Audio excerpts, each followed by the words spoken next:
fires burning right over the border in Oregon have become the #1 priority level in terms of fire across the entire nation.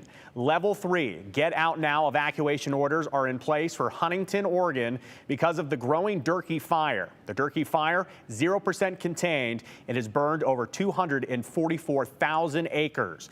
All evacuation notices remain in place, with again Huntington seeing the most dire conditions right now. And our Abby Wilt has been up in this area covering the fire for the last several days. She joined us live from Ontario, Oregon. And Abby, I understand you're in the car right now because it's not just the fire that we're seeing out there now. That weather is making its way towards you.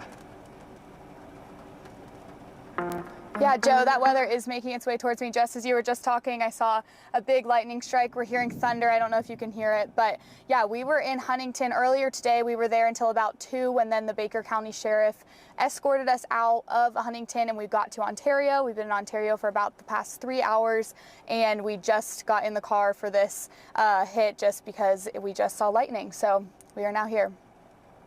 Changed over the last 24 hours. I know that you guys are also in Baker City, as you mentioned, had to be evacuated back to Ontario.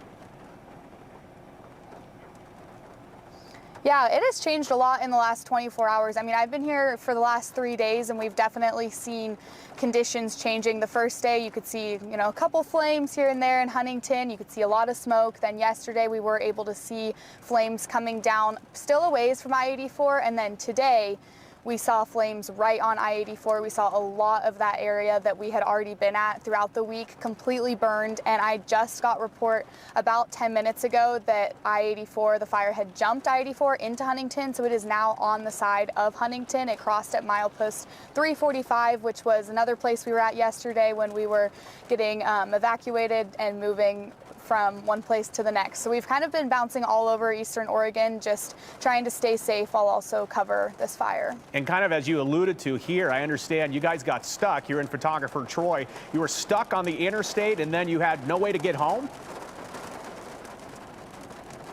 We were stuck, so they closed I-84, like I said. They had it closed from Ontario to Pendleton. And to give a little context, that's almost the whole stretch of Oregon on the I-84 and from Oregon to, or Idaho to Washington. So it's a pretty large stretch there. We could not get back, so we were in Baker City.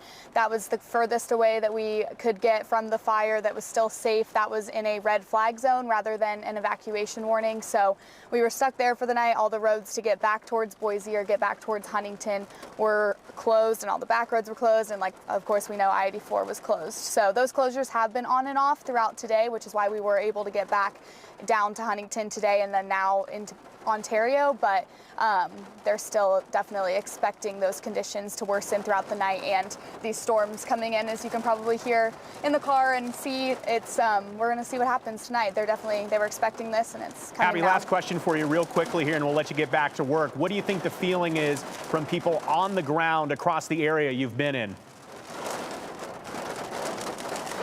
Today was definitely a lot more urgent than I had seen the last couple of days. The last couple of days, people were starting to get prepared. They were talking about it. Obviously, we had talked to a couple of residents who did have close scares, and that fire had come close to their homes. But today it felt very urgent. They were wanting people out. They were wanting everyone on level 3 to make sure to get out because of the wind that was coming, the weather that was coming. So people are they're scared here.